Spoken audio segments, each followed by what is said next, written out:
मंडळींनो, आज होतो शनिवार आणि शनिवार म्हटलं म्हणजे चढवाचं येईल उपवास आणि घरातल्यांका वाटतं याचा उपवास कमीच आणि या म्हशीसारखे चरता जास्त. पण असं काय नाही हो मंडळींनो, पप्पांनी याक शाळा सोलून दिली आणि तेवढाच खालाय आणि मंडळींनो भांडी कपडे सगळं आवरले आणि जरा माझी डायरी घेऊन बसलाय. कारण आता घरात बसून रावलंय ना तर माका वाळवी लागत मंडळींनो. म्हटलं काहीतरी करू हवा म्हणून विचार करूक बसले आणि थयच झोपलंय. आईन थैना उठवल्या आणि चटाई घालून दिल्या मग चटाईवर आडव्या झाल्या मंडळींनो. 2 तास झोपलंय, झोपान उठलंय आणि मंडळींनो सध्या घरात आहे ना तर लय ताणे ऐका गावत होतो. पण मी निर्लज्ज मस्त आहे की दुपारी उपवास सोडलाय कारण रात्री फलाहार करूचो होतो आणि त्याच्यातच मंडळींनो भाजलाही बरोबर.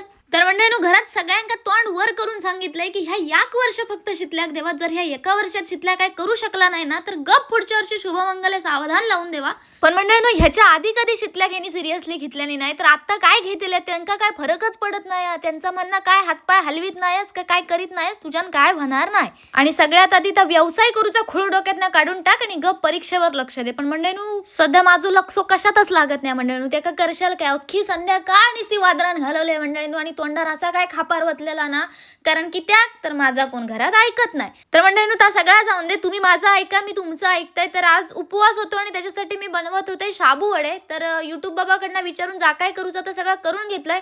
आईन मस्त वरती आपलं कढीपत्ता आणि मिरचीची फोडणी टाकल्या. त्याच्यानंतर शेंगदाण्याचं कूट, बटाटो, साबुदाणे मिक्सरला लावलेलं सगळं मस्त आहे की मळून त्याचं गोळं करून बाजूक ठेवले आणि अगदी 4 भाकऱ्या टाकून घेतलाय. कारण माझा उपवास होतो घरातल्यांचं नाही. तर मस्त आहे की अगदी शाबू वडे बनान तयार झालेले मंडळींनो. तुम्ही मंडळींनो फक्त प्लेटीतले शाबू वडे बघा, तोंडावर वतलेला खापार बघूच नको मंडळींनो कारण त्याच्यावर हसो हिलोत नाही संध्याकाळपासून. तर मस्त आहे की 4 शाबू वडे खाले. त्याच्यानंतर रात्री पप्पाने अजून 1 शाळा सोलून दिली आणि ता सुद्धा खाले आणि अशा प्रकारे दिवस संपलो.